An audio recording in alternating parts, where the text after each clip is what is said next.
Veseli nas, da ste z nami že na 9. žuru z razlogom. Upam, da žurate, še 1 uro imamo pred sabo. Upam, da ste donirali in s tem podpirate mlade, katerim danes namenjamo donacijo. Letos še dodatno smo hvaležni Noki, ki z nami skupaj podarja en tak lep ček gospe Vlasti Nussdorfel in belemu obroču. Letos 20 000, veseli nas, da ste z nami. Meni je zelo vroče, kajti dobili smo največji ček. Prvič se lahko zahvalim, poleg Simobila tudi Noki. In svečano obljubljam, da bo ves ta denar in tudi tisti, ki ste ga ali ga boste zbrali z SMS sporočili, prišel nazaj v Maribor. In sicer tukaj, preko tega mostu, bo v nekaj mesecih odprta tako lepa, prijazna soba, kot je pri nas v Ljubljani, in tam bodo lahko otroci, ki so bili žrtve nasilja, našli trenutek, ko bodo lahko povedali, kaj se jim je zgodilo v prijaznem okolju.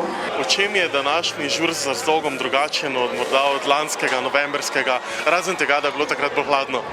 Ja, da ni mrzlo, da ni hladno, to je res pomembna stvar. Drugač pa drugačen line-up bendov je vseeno v tej neki indie sceni, ampak se mi zdi, zdaj ne vem, kada je bilo letos manj ljudi, zdaj so se nabrali, ampak sem nekako pričakovala, da bo več ljudi na to sobotno lepo popoldne prišlo poslušati muziko, tudi če jo ne poznajo. Je to zvrst glasbe, na katero tudi sami radi zažurate? Jaz imam rada, ja, indie rock, se pravi. Zdaj te kategorizacije so zmer malo plesave, no, ampak ne vem, jaz sem rada bende ala Interpol, Depeche, Curie, Kings of Leon, prejšnje plate, pa tako, da imam malo kitare, malo basa, malo melanholije, to mi je blizu. Kako pomembno pa je že pri mladih zbujati to neko dobrodelnost?